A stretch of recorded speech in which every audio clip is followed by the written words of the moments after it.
Bien, Jesús, gracias por estar aquí con nosotros. Bueno, hablamos de política, de economía, ¿por dónde prefieres? ¿Tú aspiras al circuito? Tú le dijiste a José Guerrero otra vez y lo acabas de repetir, lo voy a llevar de la mano, él dijo que era el que te iba a llevar de la mano. ¿Cómo están las cosas allí? Sí, él parece un paracaidista, pero parece que se lanzó sin el paracaídas. O sea, que se va a estrellar.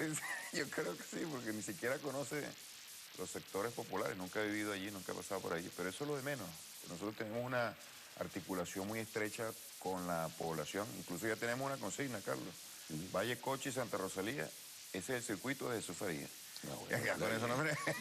salió bien. Pero además, ahí tenemos un programa. Mira, nosotros logramos la unidad absoluta de todas las fuerzas del chavismo. Eso no podemos subestimarlo. En ese circuito. En ese circuito y en todo el país. Es la primera vez que se hace. Ni Aquí te siquiera apoyan todos los partidos del todos los partidos del chavismo. Ahí no hay ni un solo partido que no haya postulado nuestra candidatura. Yo siempre lo digo en plural. Y la unidad es un elemento importante porque con una situación como la que vive el país, una situación dura desde el punto de vista económico, una crisis real, bajo esas condiciones, ir a la búsqueda del poder para ejercerlo en una situación tan deplorable como la oposición, donde hay una crisis institucional terrible. La oposición es como una especie de muerto ambulante, insepulto, que ni siquiera está en capacidad de ejercer oposición. Tú escuchas ante la crisis una contrapropuesta de parte de la oposición. Tú sabes lo que está pero en capacidad. en todos los circuitos, a lo mejor en el tuyo. No, porque en general, yo digo en eres política, candidato, pero del resto de los circuitos. en política nacional, porque no olvídate, lo de los circuitos es la expresión de una política y de una estrategia. Los diputados no van a la Asamblea Nacional a desarrollar una agenda personal. Los diputados obedecen a una línea de acción, a un proyecto político. Nosotros obedecemos a un proyecto político que está expresado en el programa de la patria. Es el legado del comandante Chávez. Y se hicieron cosas extraordinarias que le estamos dando continuidad. Ahí va a estar en debate las políticas sociales. Eso nos divide a nosotros, a la oposición y a las fuerzas revolucionarias. Nosotros estamos convencidos, y lo hemos demostrado incluso en condiciones de crisis, que la renta petrolera y los ingresos del país deben ir canalizados a las políticas sociales. Ellos no solamente lo rechazan, sino que se han opuesto de una manera obstinada a eso. Critican abiertamente nuestra política social. Cuando se va a elegir en la Asamblea Nacional, se va a elegir en función de eso.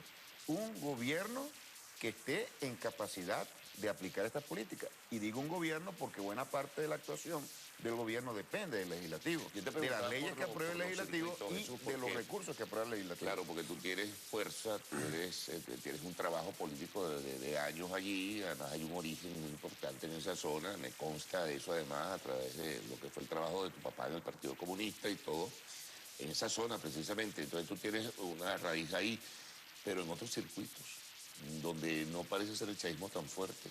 Bueno, yo te voy a... tu pregunta apunta a la situación del país. En la situación del país hay una situación de... Hay que reconocer que hay sitios donde es muy débil el chavismo hoy día. Bueno, hay circuitos donde perdemos, circuitos del este de Caracas, etcétera. No, incluso populares. Y ahí... Caricuao no están bien. No, ahí hemos llegado a una situación de empate, pero ese circuito lo ganamos nosotros. Yo diría lo siguiente. Digo por las encuestas, ¿no? La crisis económica ha generado una situación de malestar en la población. Altos precios, desabastecimiento. Eso era parte del cálculo de lo que nosotros hemos definido como guerra económica. Que podemos nosotros evidenciar que hay grandes grupos económicos nacionales y transnacionales detrás de una estrategia de desestabilización económica para generar malestar que se traduzca en estallido y después en una crisis política. Eso es absolutamente demostrable.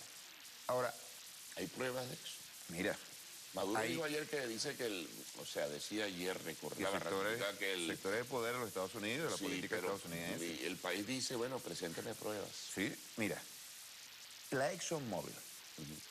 Nadie tiene la menor duda de que la ExxonMobil juega un papel colosal en el desarrollo de la política norteamericana. De hecho, es propulsada por los intereses de las corporaciones petroleras que se han desarrollado guerras terribles con millones de muertos en el Medio Oriente. Nadie duda de que eso tiene una influencia en la política norteamericana. ¿Quién, en su sano juicio, puede pensar que la ExxonMobil no esté incidiendo a través del lobby, que es una figura de mucho poder en el desarrollo de la política norteamericana, en la aplicación de políticas hacia un país como Venezuela. ¿Quién puede dudar que los Estados Unidos no tienen una posición de hostilidad y de agresión contra el gobierno de los Estados Unidos, contra Venezuela, después de que Obama aplicó un decreto nefasto, arrogante, terriblemente aborrecible por el pueblo venezolano, donde nos decretó a nosotros como los enemigos fundamentales de la política estadounidense? De tal manera que hay mucha fuerza. No se ha vuelto a hablar más. No se ha vuelto a hablar, pero es un hecho irrefutable, por cierto. Los Estados Unidos quedaron muy mal en la política internacional. Pues tú me estás preguntando. La ExxonMobil tenía intereses aquí, eso lo hablamos otra vez. Sí tenía intereses y lo sigue teniendo. Y lo ejerce en Estados Unidos. Y lo ejerce a través de un gobierno títere como el de Guyana, lo ejerce a través de un gobierno que es el gobierno de las corporaciones transnacionales como el gobierno de los Estados Unidos. Tú me preguntabas, ¿hay evidencia de que grandes corporaciones tengan intereses en la política de desestabilización económica del país? Ahí están pruebas evidentes. Ahora, lo que es absolutamente descartable es que ese descontento del chavismo se vaya a traducir en votos contra el chavismo. Nosotros tenemos que luchar en contra de una posible abstención por el hecho del descontento que pueda surgir.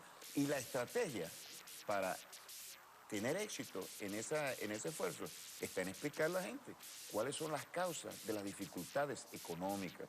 Incluso fíjate lo que habla Fede Cámara. ¿Tú no crees, por ejemplo, que esta convergencia que se comienza a dar de manera muy lenta entre el sector privado, también lo conversábamos la otra vez, Jesús, y el gobierno pudiera de alguna forma ser coyuntural y ayudar al gobierno a obtener más votos, y luego que pasen las elecciones dependiendo de lo que fuese, le dice al sector privado, hasta aquí te trago el río, y lo vuelven a dejar?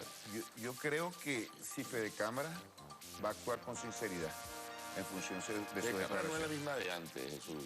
Ojalá que no. Es la de los grupos elitescos y tal. Ojalá que no. Ojalá que sea la sinceridad lo que guíe la actuación de Fede Cámara, porque las últimas declaraciones han abierto un compás para el diálogo, un diálogo que es necesario para el país.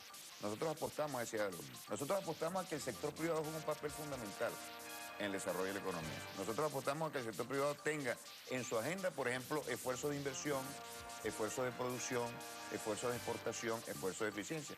El 60 y un poco más de la economía venezolana está en manos del sector privado. Bueno, nosotros le abrimos las puertas y venga, vamos a trabajar, pero en función de una agenda nacional que ya está legalizada, que tiene legitimidad, que tiene un sustento democrático. ¿Es posible eso? Yo creo que sí es posible. Ahí hay puntos de coincidencia, por ejemplo, el tema de la gasolina, el tema del petróleo. Nosotros tenemos eso es solo más.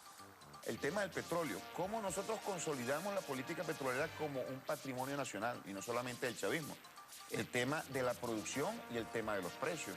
El sector privado no puede decir que es ajeno a la especulación terrible que hay en la economía venezolana. Nadie puede en su sano juicio afirmar que precios de artículos de primera necesidad y otro tipo de precios tengan tasas de ganancia de 500 y 1000%. Eso es realmente una responsabilidad, una corresponsabilidad de los empresarios que tienen que abocarse a esto. Y un último elemento. Rapidito, porque nos dicen que tenemos que hacer paso sin un último, bueno, con mucho gusto, una última observación. ¿Qué haría la oposición en esta situación de crisis? Eso también se tiene que debatir.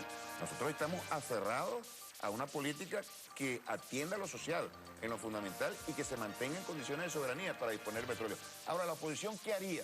Sin lugar a dudas, aplicando el Fondo Monetario, la política del Fondo Monetario Internacional. En una posterior entrevista, porque llega el momento de presentar a Silvana con arte de espectáculo. Imagínate esa belleza.